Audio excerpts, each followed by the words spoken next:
우리 김 전도사는 마을 부녀회 봄 나들이 차 거제도로 다녀왔고 저는 세미나차 충주로 출타해서 다녀왔습니다.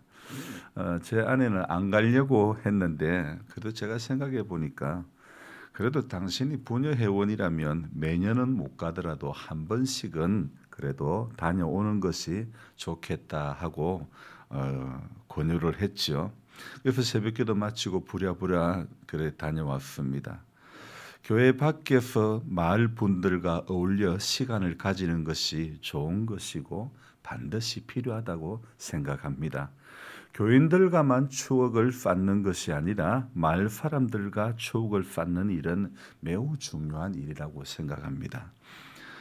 이찬수 목사님, 이 분당 우리 교회 이찬수 목사님이 택시 운전을 했는데 그 이유는 지금까지 자기는 아버지께서 목회를 하시며 늘 교회 안에 살다 보니까 계속 믿는 사람들하고만 만났지 불신자를 만날 시간은 거의 없었다는 것입니다. 그래서 일부러 월요일 날 쉬는 날 이렇게 불신자를 만나기 위해서 또 세상의 소리를 듣기 위해서 택시 운전대를 잡았다고 합니다. 여러분 성경을 보면서도 성경 말씀을 보면서도 하나님의 음성을 이렇게 들어야 하지만 세상 가운데서도 세상 일 가운데서도 그 일을 하면서도 세상 사람들하고 만나면서도 하나님의 음성을 들을 줄 알아야 된다고 생각합니다. 적어도 내가 성경을 보는 사람이고 내가 예배를 드리는 사람이고 내가 교회에서 기도하는 사람이라면 교회 밖에서 들리는 사람들의 소리, 믿지 않는 사람들의 소리를 교회와 교인들에게 어떤 생각, 어떤 말을 하는 그래서 지나가는 말이라고 해도 우리는 들어야 될 것입니다. 어쩌면 그 한마디가 성경 몇 장을 읽는 것보다 더 중요하게 생각되어질 수도 있는 것 아닐까요? 나는 믿는 사람이라고만 기도만 하고 나는 예배만 드리고 안 믿는 사람과 어울리지 않는다는 것이 내 신앙을 잘 지킨다는 것이 아니라는 겁니다. 교회 안에 친한 어떤 누가 말해주는 것보다 예수 모르는 사람이 교회와 교인들에게 가볍게 던지는 한마디 또한 굉장히 중요한 의미가 있는 거죠. 그래서 제가 생각하는 것은 성도는 성경과 세상에서 같이 하나님의 음성을 들을 줄 알아야 된다. 이런 말씀을 드리고 싶습니다. 선지자로 부름받은 이 이사야 13장부터 여러 나라에 대한 경고의 메시지를 이렇게 하고 있는데요. 먼저 바벨론으로부터 시작해서 아수르, 모압, 다메섹, 구스, 애굽 등등 예언의 대상이 주로 이방 민족이라는 것입니다. 그런데 예언의 대상은 주로 이 이방 민족인데 그러나 이 예언을 선포하는 대상은 바로 이스라엘, 이방 민족이 아니라 이스라엘이라는 것입니다. 그래서 주변의 강대국을 두려워하는 택한 민족에게 하나님께서 온 세상의 역사와 또 이 세상의 주관자이심을 이렇게 알려주고 있는 거죠. 그래서 이 13장부터 시작되는 경고의 메시지들은요. 이사야 개인의 생각이 아니라 개인의 경고가 아니라 분명히 오늘 시작하는 1절에 무엇이라고 기록되어 있습니까? 아모스의 아들 이사야가 뭐에 대하여?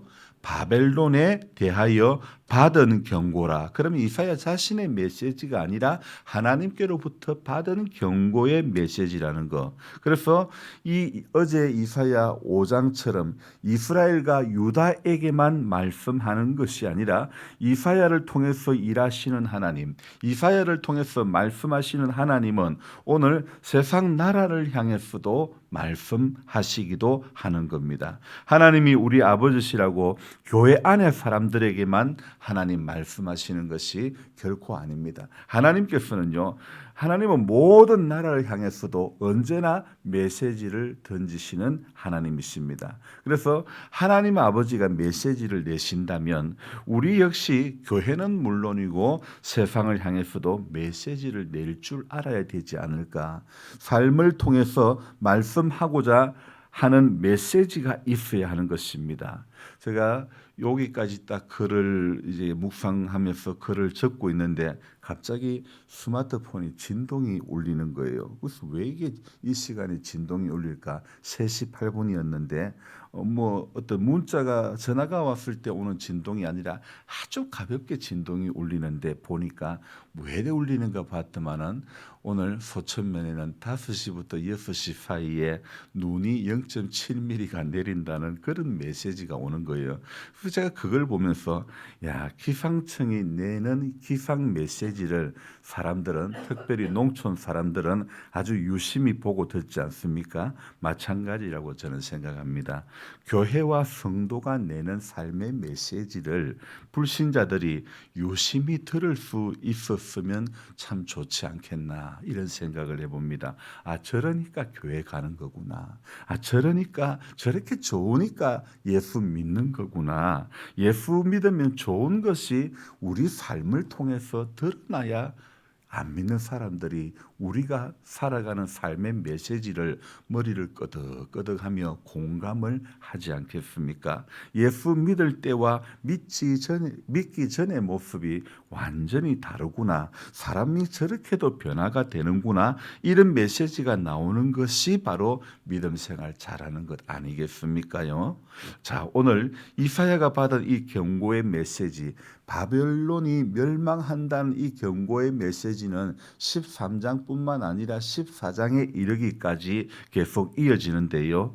자, 이 아시리아 제국을 쳐서 고대 근동의 최강자가 되고 나서 이 남유다가 바로 이 바벨론에 의해서 기원전 586년에 완전히 멸망당하고 말지만, 그러나 오늘 이사야 13장 14장은 이 바벨론도, 이 영웅할 것만 같았던 바벨론도 이사야가 오늘 바벨론의 멸망에 대한 메시지를 이렇게 받은 것처럼 메대라는 나라에 의해 멸망당할 것을 예언을 하고 있는 것입니다. 여러분, 천하를 호령하던 씨름계의 영원한 레전드 강호동이라는 사람이 중학생 씨름 유망주랑 씨름을 했습니다. 누가 이겼을 것 같아요? 천하장사를 몇 번이나 했던 이 강호동 씨가 중학생 씨름 유망주랑 이렇게 씨름을 했는데 어이없이 이 중학생의 엎어치기 한 판에 그대로 넘어가 버려 냅다 꽂히는 거예요. 참 바벨론이 지금 그 꼴입니다. 한 개인이나 한 나라나 모두가 여러분 장래일을 알지 못합니다. 기업도 마찬가지고 권력도 마찬가지입니다. 최고 권력자가 아니면 뭐 불려 다니는 겁니다. 장관 하다가 호주로 갔다가 들어오라고 하니 들어올 수밖에 없는 거 아닙니까? 아무리 강해 보이는, 아무리 대단해 보이는 사람이라 해도, 조직이라 해도 하나님의 붙드심이 아니면 전부 아침 안개와 같이 사라지고 말 것들입니다. 그러니 오늘 하루를 산다는 것도 내 안에 어떤 대단한 것, 어떤 것이 나를 살게 하는 것이 아니라 하나님의 음성이, 하늘의 메시지가 나를 살게 해 주는 줄로 믿습니다. 그래서 아무리 힘들어도 예배를 드리면서 받은 말씀이 있는 사람은, 아무리 힘들어도 예배를 드리면서 받은 은혜가 있는 사람이라면 가슴이 뜨겁고 힘이 저절로 나게 될 줄로 믿습니다. 아멘도요, 그냥 아멘이 아니라 확신에 찬 아멘이라는 것. 그래서 제가요, 청년 시절에 이 금식을 하면서도요, 늘 생각하는 게 뭐냐면 바울이 약할 그때가 강함이라 그랬는데, 저는 금식하면서 하나님, 약할 그때는 강함이 아니라 약할 그때가 확실히 강함입니다. 이런 고백들이 나오더라고요. 왜 그럴까요? 받은 은혜가 있으니까, 받은 감동으로 가슴이 뜨거우니까 그런 고백이 되어지더라 이겁니다. 여러분, 저와 여러분들이 나그네 인생길을 살아가면서요, 주인처럼 살면 안 됩니다. 주인 행세하려고 하면 안 되는 것입니다. 그저 나그네처럼 살아야 되는 것입니다. 잠시 머물 이 세상에 영원히 살 것 같은 집을 짓고 사는 사람은 어리석은 사람이라 말할 수 있습니다. 영원히 먹을 것처럼 쌓아두고 사는 사람 역시 어리석은 적은 사람이 아닐 수가 없죠. 오늘 2절에 뭐라고 말합니까? 너희는 민둥산 위에 기치를 세우고 나그네인 줄 알면서 사는 것은요. 그 나그네인 줄 알면서 사는 것은 영원히 살 것처럼 행동하는 사람이 얼마나 많은데요. 사실 바벨론은 세상의 모든 악한 권력을 대표하는 이름을 뜻하는 말인데 오늘 이사야 13장 14장의 말씀이 주는 메시지는 이 세상 모든 권력이 다 하나님의 심판을 받고 말지만 그러나 오늘 또 하나님의 부르심에 응답하며 악과 싸우는 하나님의 백성들은 하나님이 반드시 구원하시겠다고 말씀하는 겁니다. 그래서 지금은 아무리 민둥산 같이 보여도 하나님 나라를 위해서 오늘도 작은 꿈을 꾸는 한 사람은 하나님께서 그 사람을 통해서 하나님의 귀한 일들을 이루어 가시는 줄로 믿습니다. 어제 제가 세미나로 간 충주 은혜교회도 마찬가지인 것 같습니다.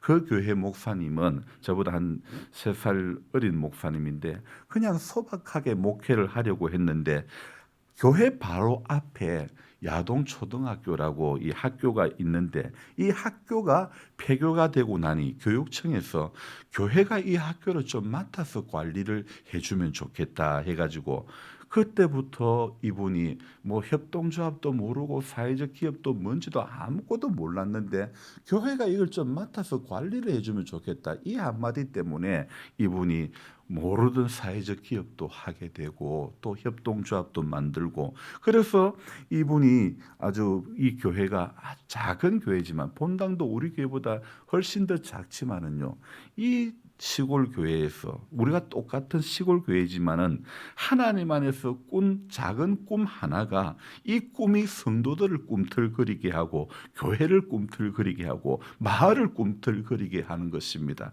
그리고 어제 세미나를 또 그 장소에서 하니까 충주 지역의 목회자들을 꿈틀거리게 하고 또 함께했던 저와 또 우리 영상 미디어 선교회 또 회원들이 같이 꿈틀거리게 되는 것입니다. 정말 민둥산 같은 그곳에서 이렇게 그곳이었지만은 깜짝 놀랄 만한 일들이 그리 생기는 겁니다. 보니까 목사님도 저를 보고 저도 목사님 보면서 서로 생각하기를 저분은 내 깐데 이런 생각을 하는 거예요. 그래서 목사님 도대체 농사를 몇 평 짓습니까? 한 10,000평 짓는다 이런 이야기를 하는 거예요. 참 어쨌든 대단합니다. 저는 민둥산 같은 그런 곳이었지만은 폐교되고 정말 보잘것없는 마을이었지만은 작은 꿈 하나님 안에서 작은 꿈 하나 꾼 것이 교회 성도를 넘어가지고 마을을 꿈틀거리게 하고 충주를 꿈틀거리게 하고 이런 놀라운 일들을 이렇게 일어난 것을 보면서 우리 마을도 마찬가지라고 생각합니다. 마을의 목재 산업이 사양화되고 공군간사가 옮겨가고 교인들도 이제 뭐 70여 명 되는 그런 교인들이 점점 줄어들고 정말 점점 더 민둥산 되어가는 그런 동네였지만 그러나 칠학지구 생활 개선 사업이 진행되어가는 과정에서 마을이 조금씩 변모해가는 그런 뭔가 꿈틀거림이 보이고 그리고 이제 신한력 플러스 사업을 통해서 또 놀라운 역사들이 지금은 약간 꿈틀거림에 불과하지만 그러나 나중에는 아주 역동적으로 움직이게 될 날이 있을 것을 저는 믿습니다. 이 모든 것이 하나님 안에서 꿈꾸는 사람이 있는 한, 기도하는 한 사람이 있는 한, 소망을 품고 달려가는 사람이 있는 한 우리의 민둥산은 어느덧 푸르름이 가득한 그런 옷으로 바뀌어질 날이 곧 다가옴을 저는 믿습니다. 그래서 저와 여러분들이 좀 더 멀리 내다보고 좀 더 깊이 생각하고 좀 더 빨리 순종해가지고 그래서 하나님의 선한 꿈들을 저와 여러분들이 잘 감당할 수 있기를 같이 기도하면서 같이 어려워도 같이 부대끼면서 감당할 수 있는 꿈이 있는 우리 임기 교회와 임기 마을이 되었으면 좋겠습니다. 기도하겠습니다. 좋으신 하나님 아버지 고맙고 감사합니다. 아닙니다. 성도는 항상 성장해야 되는 것입니다. 예수 믿는 사람은 항상 성장하고 교회도 항상 성장하고 늘 하나님 안에서 꿈을 꿀 때에 작은 꿈틀거림이 모여서 큰 역사를 이루게 될 줄로 믿습니다. 그래서 오늘도 하나님 안에서 꿈을 꾸는 사람이 있는 한, 소망을 품고 기도하는 사람이 있는 한 결코 망하지 않게 될 줄로 믿습니다.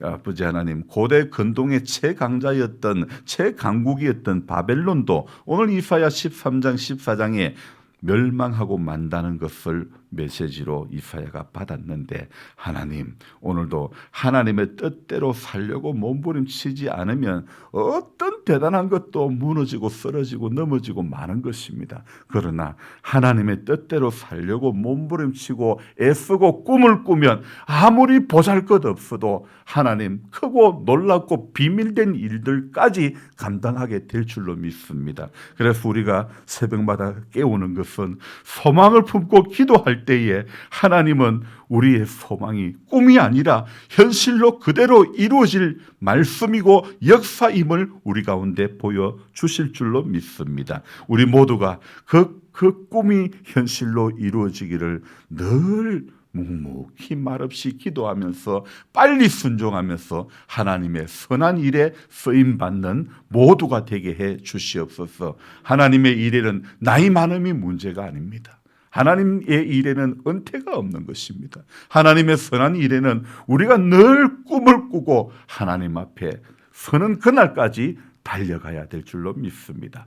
기도하고 일하고 기도하고 하나님 열심히 지금은 보잘것없는 민둥산 같은 모습이랄지라도 어느덧 우리 신앙의 산이 푸르름이 가득한 새가 깃들이는 그런 산이 될 줄로 믿습니다. 꿈꾸며 기도하며 소망을 가지고 늘 달려가는 우리 모두가 되게 해 주시옵소서. 현실을 바라보며 낙심하고 넘어지는 이 하나도 없게 하시고 소망을 품고 소망이 든든히 정말 서가며 날마다 소원의 항구로 인도하시는 그 하나님의 선한 손길에 우리 모두가 붙들림 바 되게 해 주시옵소서. 연로하신 성도님들이 갈수록 약해져 가고 있지만은 그러나 하나님 안에서 꿈을 꾸는 자가 되게 해 주시고 이상을 보는 자가 될 수 있도록 도와 주시옵소서. 감사를 드리며 예수님의 이름으로 기도드리옵나이다. 아멘. 간절한 마음으로 주여 부르고 기도합니다. 주여, 주여, 주여. 좋으신 하나님 감사합니다. 새벽을 깨워주신 것도 감사하고 말씀을 읽고 묵상할 때 글을 적을 때에 깨달음의 은혜를 주신 것 또한 감사합니다. 모든 것이